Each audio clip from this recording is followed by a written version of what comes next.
एक बार एक बहुत बड़ा बिजनेसमैन एक छोटे से गांव में जाता है। उसका प्लान होता है कि उस गांव में एक फैक्ट्री लगानी है।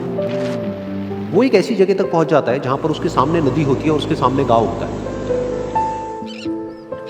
अब उसके पास में दो ऑप्शंस होते हैं। एक कि वो सड़क के रास्ते से घूम करके उस गांव तक पहुंचे, जिसमें करीब करीब 8 घंटे लगेंगे, क्योंकि डायरेक्ट कोई रास्ता नहीं है वहां तक पहुंचने का। दूसरा कि सिर्फ 20 मिनट में एक नाव में बैठ करके उस नदी को पार करके उस गांव तक पहुंच जाए।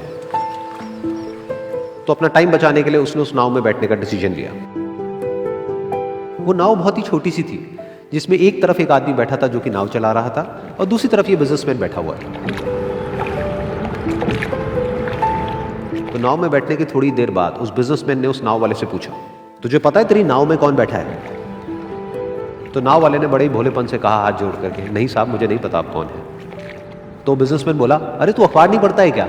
हर दूसरे दिन मेरी फोटो आती है अखबार में। तो नाव वाला बोला, अरे साहब मुझे कहाँ पढ़ना लिखना आता है, मैं बहुत छोटा सा था जब मेरे पिताजी गुजर गए थे, तो अपने परिवार का ध्यान रखने के लिए मैं बचपन से ही काम में लग गया और तभी मेरा स्कूल छूट गया। ये सुन करके उस बिजनेसमैन ने उसका मजाक उड़ाते हुए उसको कहा, तुझे पढ़ना लिखना तक नहीं आता है, ऐसी जिंदगी का क्या फायदा? ये सुन करके उस नाव वाले को बुरा तो लगा, लेकिन उसने कुछ नहीं कहा। थोड़ी देर बाद वो बिजनेसमैन उस नाव वाले से बोला, अभी कुछ ही दिन बाद ये जो सामने तू जमीन देख रहा है, यहां पर मेरी एक बहुत बड़ी फैक्ट्री होगी जहां पर हमारे ब्रांड की मिनरल वाटर की बॉटल्स बनेगी। उस नाव वाले को बात समझ नहीं आई। उसने कहा, क्या बनेगा साहब? तो बिजनेसमैन थोड़ा सा इरिटेट होकर के बोला कि हमारे यहाँ पर पानी की बोतलें बनेंगी जो तेरे गांव में नहीं बिकेगी लेकिन शहरों में बहुत बिकती है।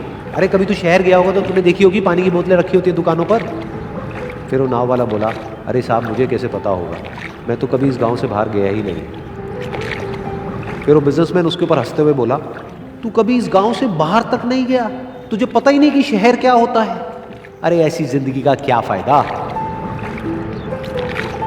उसकी ये बात सुन करके उस नाव वाले को सच में लगने लगा कि मेरी जिंदगी शायद किसी काम की नहीं है।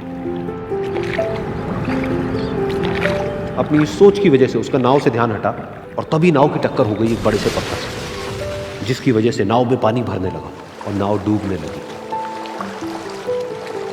उस जगह पर पानी बहुत ही गहरा था और किनारा दूर था। नाव वाले को समझ आ गया कि अब इस नाव को बचाने का कोई तरीका नहीं है और वो अपनी जान बचाने के लिए नदी में छलांग मारने ही वाला था। तभी उसने उस बिजनेसमैन से पूछा, साहब आपको तैरना तो आता है ना? तो बिजनेसमैन घबरा करके बोला, ऐसा क्यों पूछ रहे हो, मुझे तैरना नहीं आता है। उसकी ये बात सुन करके नाव वाले को हंसी आ गई और वो बोला, अरे साहब आपको तैरना तक नहीं आता, ऐसी जिंदगी का क्या फायदा? ये सुन करके उस बिजनेसमैन को अपनी गलती का एहसास हुआ और वो हाथ जोड़ करके उस नाव वाले से बोला, तुम जो कहोगे मैं तुम्हें दूंगा, बस मेरी जान बचा लो। तो उस नाव वाले ने बोला, अरे साहब आप घबराओ नहीं, मुझे सिर्फ तैरना नहीं आता है, मुझे डूबते हुए लोगों को बचाना भी आता है। आप मुझे कस के पकड़ लो, मैं आपको कुछ नहीं होने दूंगा। और फिर उस नाव वाले ने ना सिर्फ अपनी बल्कि उस बिजनेसमैन की भी जान बचाई। तो इस कहानी से हम एक बहुत बड़ी सीख ले सकते हैं कि हमें जिंदगी में कभी भी किसी का भी मजाक नहीं उड़ाना चाहिए या उसको अपने से कम नहीं समझना चाहिए, क्योंकि हमें नहीं पता कि हमें कब, कहां, कैसे, किसकी जरूरत पड़ जाए।